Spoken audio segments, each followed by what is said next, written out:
కూల్చివేతలపైన ప్రభుత్వం ఒక ప్రాసెస్ ఎందుకు ఫాలో అవుతలేదు?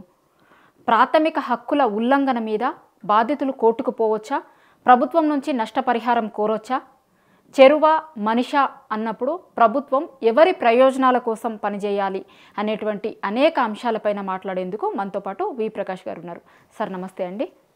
సార్ మీరు మామూలుగా నదుల మీద దేశవ్యాప్తంగా తిరుగుతురు కదా, చాలా రీసెర్చ్ చేసిరు, చాలా కంట్రీస్ తిరిగిరు, రాష్ట్రాలు తిరిగిరు, అంతా తిరిగిరు. ఇప్పుడు మన రాష్ట్రంలో మూసీ నది మీద జరుగుతున్నటువంటి చర్చను చూస్తురు. చర్చ చూస్తే ఏమనిపిస్తుంది మీకు? అంటే ఒకటి, నదుల పవిత్రతను కాపాడాలి, నదులకు పూర్వ వైభవం కల్పించాలి. కానీ చేస్తున్న పద్ధతి మాత్రం చాలా నీచాతి నీచంగా ఉందమ్మా. ఇది ఒక మానవ కోణం అనేది ఉండాలి, ఎక్కడైనా కూడా హ్యూమన్ ఫేస్ అనేది ఉండాలి.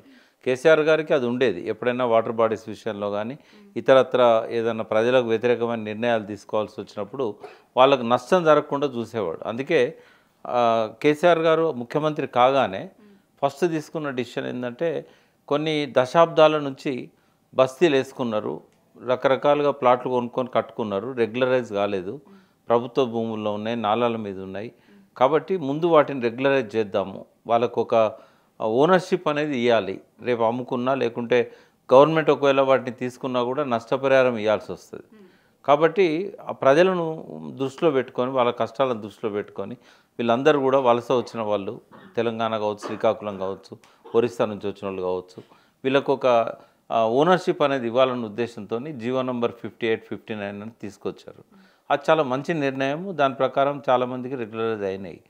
ఇప్పుడు ప్రభుత్వమే రెగ్యులరైజ్ చేసిన తర్వాత ఇవాళ అవి మూసీ నదిలో ఉన్నా లేకపోతే చెరువు శిఖంలో ఉన్నా బఫర్ జోన్లో ఉన్నా నష్టపరిహారం చెల్లించాలి. ల్యాండ్ అక్విజిషన్ యాక్ట్ యొక్క ప్రొసీడింగ్స్ను ఫాలో కావాలి. 41 నోటిఫికేషన్ కానీ 51 నోటిఫికేషన్ కానీ అభ్యంతరాలను స్వీకరించాలి, పబ్లిక్ హియరింగ్ పెట్టాలి. ఏది లేకుండా డైరెక్ట్గా బుల్డోజర్లను నడిపించడం అనేది అది చాలా నీచమైన పని. అది ఒక రాజ్యాంగబద్ధంగా ఏర్పడిన ప్రభుత్వం చేసేది కాదు. అది ఒక నియంతృత్వంలో ఏ రకమైన రాజ్యాంగం లేని ఒక రాచరిక పాలనలో చేసే విధంగా రేవంత్ రెడ్డి ఇవాళ చేస్తున్నాడు. అది హైడ్రా పేరుతో జరిగినా లేకుంటే మూసీ ప్రక్షాళన కోసం జరిగినా కూడా ఇది ప్రజా వ్యతిరేకమైన నిర్ణయం. ప్రజలంతా దీన్ని వ్యతిరేకించాలి. ఏ కోర్టు కూడా దీన్ని అనుమతించదు. హైకోర్టు కావచ్చు, సుప్రీంకోర్టు కావచ్చు. ఎందుకంటే వాళ్ళు 30-40 సంవత్సరాల నుంచి 50 ఏళ్ళ నుంచి ఉంటున్న వాళ్ళు. ఈ స్లమ్స్ అన్ని ఎప్పుడు ఏర్పడ్డాయి మూసీ పక్కన అంటే 1950s కంటే ముందు నుంచి ఉన్నాయి. అవి నిజాం పీరియడ్ నుంచి ఉన్నాయి. వాటి ఇప్పుడు కరెంట్ బిల్లులు ఉన్నాయి వాళ్ళకు, పక్కా మున్సిపల్ కన్స్ట్రక్షన్ పర్మిషన్స్ కూడా ఉంటాయి వాళ్ళకు. ఎందుకంటే 70 ఏళ్ళ కింద అవి అప్పుడు ఇంత స్ట్రిక్ట్ రూల్స్ లేవు. కాబట్టి ఇంకోటి ఏంటంటే ఆశ్చర్యకరమైంది, మూసీకి అసలు బౌండరీస్ ఫిక్స్ కాలే. ఇప్పుడు ఇక్కడ నుంచి ఇక్కడ మూసీ అని చెప్పడానికి ఓన్లీ మన చాదరగట్టు ఆ ప్రాంతంలో ఏదైతే పురాణపూల్ నుంచి కింది వరకు చాదరగట్టు దాటే వరకు గోడలు ఉంటాయి, అక్కడ మాత్రమే గోడలు పెట్టారు. ఇంకా పైన కానీ కింద కానీ గోడలు ఎక్కడున్నాయి? లేనప్పుడు మూసీ ఎక్కడి నుంచి ఎక్కడి వరకు ఉన్నది? ఒక్క మూసీ కాదు, భారతదేశంలో తెలంగాణ రాష్ట్రంలో పక్కనున్న ఆంధ్రప్రదేశ్ రాష్ట్రంలో ఏ నదికి సరిహద్దులు లేవు. ఎంతవరకు నీళ్ళు పడితే అంతవరకు నది. అందుకే ఇప్పుడు ఫారెస్ట్ ఉంది, ఫారెస్ట్కి ఏంటంటే బౌండరీస్ ఉంటాయి. కొంచెం వైలేట్ చేసినా కూడా కేసులు పెడతారు ఫారెస్ట్లో వచ్చి. ఒక్కోసారి రెవెన్యూ వాళ్ళకు కూడా గొడవలు అవుతూ ఉంటాయి, బౌండరీ ఓవర్లాప్ అయిందని చెప్పి. బట్ అడవులకు ఎట్లయితే బౌండరీస్ పెట్టారో నదులకు బౌండరీస్ పెట్టలేదు. ఇప్పుడు ఎవరు చెప్పలేరు మూసీ ఎక్కడి నుంచి ఎక్కడి వరకు ఉంది మూసీ అనేది. ఓన్లీ ఆ గోడలు పెట్టిన కాడ మాత్రమే ఇమ్లిబన్ దగ్గర, ఇమ్లిబన్కు పురాణపూల్ మధ్యలో, ఇమ్లిబన్కు కొంచెం కింద చాదరట్టు దాటే వరకు అంతవరకే బౌండరీస్ ఉన్నాయి. ఈ బౌండరీస్ ఉంటేనే కదా బఫర్ జోన్ ఏది, ఎఫ్టీఏ లేదని తెలిసేది. అవును. కాబట్టి ఇప్పుడు ఏది కూడా కొడతారు, ఎక్కడి నుంచి ఎక్కడికి మూసి ఉన్నదని చెప్తారు. అవును, బౌండరీసే లేకుండా ఇప్పుడు ఎట్లా మార్కింగ్ చేస్తున్నారు మరి అధికారులందరూ? అదే ఇప్పుడు పూర్వకాలంలో మూసీ నది ఒడ్డున పట్టాలున్నాయి. కాలక్రమంలో నది కోతకు గురై పట్టభూములకు నది పోయింది. అది పోయినంత దూరం నది అంటే ఎట్లా? అందుకే సంక్లిష్టమైంది ఇది. కోర్టు ముందట రేపు ప్రభుత్వం ఓడిపోతుంది ఇక్కడ ఆర్గ్యుమెంట్లో. వాళ్ళు చెప్తారు ఇది మేము 50 ఏళ్ళ నుంచి ఉన్నాం, మాకు అడ్వర్స్ రైట్స్ వస్తాయి, 70 ఏళ్ళ నుంచి ఉన్నాం. నిజాం పీరియడ్ నుంచి ఉన్నాయి బస్తీలు. తర్వాత సమైక్య రాష్ట్రం వచ్చినాక ఇంకెక్కువ మంది బిల్డింగ్లు కట్టుకున్నారు, ఇవన్నీ జరిగినాయి. వాళ్ళు బాజాబ్తో మ్యానిపులేట్ చేసినలో ఏం చేసినలో అప్పుడు అంత స్ట్రిక్ట్ రూల్స్ లేవు కదా. మున్సిపల్ పర్మిషన్లతోనే కట్టుకున్నారు వాళ్ళు. 3 అంతస్తులు 4 అంతస్తులు వేసుకున్నారు. ఇప్పుడు అవి కూలగొట్టాలంటే లీగల్ ప్రొసీజర్ ఉంటుంది కదా. ఇష్టం వచ్చినట్టు బుల్డోజర్లు నోటీసులు గోడలు కంటియడం ఇవన్నీ చెల్లయి. చాలా దుర్మార్గమైన పని అది. రేపు వీళ్ళు శనివారం ఆదివారం ఎందుకు చేస్తున్నాడంటే కోర్టుకు పోతే వాళ్ళకి స్టే వస్తుంది. స్టే రావడమే కాదు, నష్టపరిహారం కూడా కట్టియాల్సి వస్తుంది. ఏమన్నా గోడ కూలగొట్టినా కూడా నష్టపరిహారం కట్టియాల్సి వస్తుంది. తర్వాత రెగ్యులర్ అయినవి ఉన్నాయి అందులో 58, 59. మరి వాటి విషయంలో అవి బాజాప్తా గవర్నమెంటే రెగ్యులరైజ్ చేసినాక కబ్జా ఉన్నదని కూలగొట్టే రైట్ ఎక్కడిది ప్రభుత్వానికి? అట్లుంటే నువ్వు ఎందుకు రెగ్యులరైజ్ చేసావు? కాబట్టి ఇష్యూస్ అన్నీ ఉంటాయి. ఈ పద్ధతిలో నదులను ప్రక్షాళన చేయడం అనేది కరెక్ట్ కాదు. రెండవది, ఎవరి కోసం ఇదంతా చేస్తున్నట్టు రేవంత్ రెడ్డి? ఒకటేమో హైడ్రా తీసుకొచ్చి ఇవాళ సడన్గా దాన్ని ఆపేశాడు. అంటే పేద గుడిసెల మీదకి పోతుంది హైడ్రా తప్ప బంగ్లాల మీద పోతలేదు. ఎక్కడనో ఒకడ విల్లాసో అవో కొన్ని చూపెడుతున్నారు. ఎవరైతే సరెండర్ కాలేదో వాళ్ళే చూపెడుతున్నారు. వాళ్ళు 4 రాష్ట్రాల్లో ఎన్నికలున్నాయి. ఆ ఎన్నికలకు ఆ కాంగ్రెస్ పార్టీకి డబ్బు కావాలి. ఎవరు ఇవ్వాలి? కర్ణాటకలో ఇంటర్నల్ గొడవలనే అక్కడి నుంచి డబ్బులు వచ్చేటట్లేవు. ఇక ఉన్నది ఒకటే ఒక్క రాష్ట్రం వాళ్ళ చేతిలో, పెద్ద రాష్ట్రం తెలంగాణ. అక్కడ నుంచి ప్రెజర్ వస్తుంది. ఇక డబ్బులు ఇచ్చినవని ప్రొటెక్ట్ అవుతున్నాయి. పెట్టిందే దానికోసం. ఇక మూసీది ఎందుకు పెట్టిండు? మూసీలో 1,50,000 కోట్ల ప్రాజెక్టు ప్లాన్ చేస్తున్నాడు ఆయన. ఈ ప్రాజెక్టు డబ్బులు ఎవరు ఇవ్వాలి? గవర్నమెంట్ దగ్గర లేవు. ఇవి కార్పొరేట్స్ ఇవ్వాలి. కార్పొరేట్స్కి ఈయన ఏమి ఇస్తాడు మళ్ళా అంటే సుందరీకరణ పేరుతోని మూసీ నదిలోకి అమ్యూజ్మెంట్ పార్కులు, రకరకాల రిక్రియేషన్లు, పబ్బులు, క్లబ్బులు ఇవన్నీ వస్తాయి. సుందరీకరణ పేరుతో వచ్చేది ఇవి. వీటి కోసం చేస్తున్నాడు ఇది. ఇప్పుడు సాబర్మతి రివర్ ఫ్రంట్ అనేది మోడీ గారు డెవలప్ చేశారు. అందులో ఈ క్లబ్బులు పబ్బులు ఏం పెట్టలేదు ఆయన. నీట్గా నదిని ప్రక్షాళన చేసిండు. సిటీ మధ్యలో నది పారేటట్టు చేసిండు. పక్కన పార్కులు ఉన్నాయి కానీ కమర్షియల్ యాక్టివిటీ అనేది లేదు అక్కడ. బట్ ఈయన కమర్షియల్ యాక్టివిటీ ప్లాన్ చేస్తున్నాడు. రెస్టారెంట్లు, హోటళ్ళు ఇట్లాంటివన్నీ.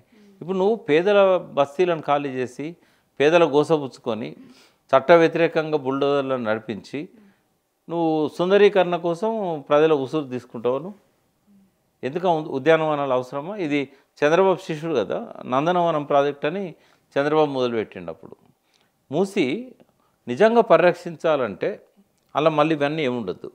ఫస్ట్ గులగొట్టాల్సింది ఇమ్లిబోన్ బస్ స్టాండ్, సెకండ్ గులగొట్టాల్సింది మెట్రో స్టేషన్. ఈ 2 మూసీలో కట్టారు. అంటే ప్రభుత్వానికి ఒక రూలు, ప్రజలకు ఒక రూలు ఉంటుందా? మరి ప్రభుత్వమే కట్టింది కదా. నదులను కాంక్రిటైజ్ చేయవచ్చా? సుప్రీంకోర్టు గైడ్లైన్స్ ఉన్నాయి. నదులలో కాంక్రిటైజ్ చేయకూడదు. చంద్రబాబు ఉన్నప్పుడు ఏం చేసిండు? ఒక చిన్న నాలా కట్టిండు. చాదరగడ దగ్గర పోయి కెమెరా పెడితే మీకు కనబడతాయి ఆ పాత అవశేషాలు. 20 ఏళ్ళ కింద నందనవనం పేరుతోని ఒక చిన్న కాలువ కట్టిండు. ఏంటంటే మూసీలో నీళ్ళు వస్తలేవు కాబట్టి కాలువ సరిపోతుంది, దానికి ఇంత పెద్ద నది అక్కర్లేదు, ఇవన్నీ పార్కులు చేద్దాం, ఇవన్నీ ఏదో చేద్దామని ఆయన అక్కడ పక్కకు పెట్టిన దాన్ని మళ్ళీ ఈయన టేకప్ చేశాడు. ఇప్పుడు వీళ్ళ ఇద్దరు ఉద్దేశాలు కూడా ఏంటంటే కార్పొరేట్లకు ఇప్పుడు హైదరాబాద్లో నట్టనడి సిటీలోంచి మూసిపోతుంది. ఇప్పుడు 60-70 కిలోమీటర్లు పోతుంది. ఇది చాలా విలువైన స్థలం అమ్మ. ఇప్పుడు నీకు ఆడ 2 లక్షలు పెట్టినా గజం దొరకదు. అయితే ఆ స్థలాన్ని కమర్షియలైజ్ చేయడానికి కార్పొరేట్ల కోసం ప్రజల గుడిసెలు కొడుతున్నారు, ప్రజల ఇండ్లను కూల్చుతున్నారు. 30-40 ఏళ్ళ నుంచి 50 ఏళ్ళ నుంచి ఉన్న వాళ్ళని ఇబ్బంది పెడుతున్నారు. అప్పుడు కూడా ప్రొటెస్ట్ చేస్తే నందనవనం గార్డెన్ అని అక్కడ ఎక్కడనో హౌసింగ్ కాలనీ అని కట్టింది, ఎక్కడ వనస్థలపురం దగ్గర. వీళ్ళు ఎవరు పోలేదు, ఉండలేదు. తర్వాత కాలిపోయింది కూడా. ఏంటంటే మేము ఇక్కడ పనులు చేసుకునేటోళ్ళం, మమ్మల్ని ఎక్కడనో ఊరు బయట తీసుకుపోయి పెడితే మేము ఎట్లా రావాలి రోజు పనులకు? ఉండడానికి పోవాలన్నా? మేము పని చేసుకోవడానికి ఉంటున్నాం తప్ప ఇళ్ళలో జల్సాలు చేయడానికి కాదు కదా అని చెప్పి అప్పుడు ఎవరు పోలేదు. చంద్రబాబుది రిజెక్ట్ చేశారు. ఇప్పుడు కూడా చాలా మందికి డబుల్ బెడ్రూమ్ ఇండ్లు ఇస్తాము అంటే వాళ్ళు అదే చెప్తారు, ఎక్కడికో పోయి డబుల్ బెడ్రూమ్ ఇండ్ల దగ్గరికి ఎట్లుండమంటారు అని. వాళ్ళకి ఏంటంటే నష్టపరిహారం చెల్లించాలి. ఒకవేళ కనుక పోతామన్నోళ్ళకు అవైలబిలిటీ ఉన్న ఇళ్ళల్లో ఇవ్వాలి. అంటే సామరస్యంగా వాళ్ళని పిలిచి కూర్చోబెట్టి మాట్లాడి బస్తీ నాయకులతోని, బస్తీ ప్రజలతోని పబ్లిక్ హియరింగ్ నిర్వహించి ఈ నదిని మనం ప్రక్షాళన చేద్దాం. ఇప్పుడు నది ప్రక్షాళన అనేది బీఆర్ఎస్ పాలనలోనే మొదలైంది. అప్పుడు ఏం చేశారు? ఎక్కడెక్కడ నాలాలకు పొల్యూషన్ వస్తున్నదో ఒక 30 పైన ఐడెంటిఫై చేశారు. చేసి ఆ చెరువులన్నిటి మీద ఎస్టీపీలు పెట్టారు. ఇప్పుడు చాలా వరకు ఇనాగరేషన్ సిద్ధంగా ఉన్నాయి, కొన్ని అయిపోయినాయి, కొన్ని నిర్మాణంలో ఉన్నాయి. అయితే 3,600 కోట్లు ఒకటే రోజు క్యాబినెట్ డిసిషన్ తీసుకొని ఆ బడ్జెట్కు అడ్మినిస్ట్రేటివ్ శాంక్షన్ ఇచ్చారు. రెండవది, వరదలను అరికట్టడానికి స్ట్రాటజిక్ నాలా డెవలప్మెంట్ ప్రోగ్రామ్ని పెట్టారు, SNDP. దాదాపు 950 కోట్ల దాకా వరదలను అదవరకు ఫాక్స్ సాగర్ నుండి వరదలు వస్తే బాచుపల్లి, నిజాంపేట మొత్తం కాలనీలన్నీ జలమయమయ్యేది. వరదల్లో చాలా నష్టం జరిగేది.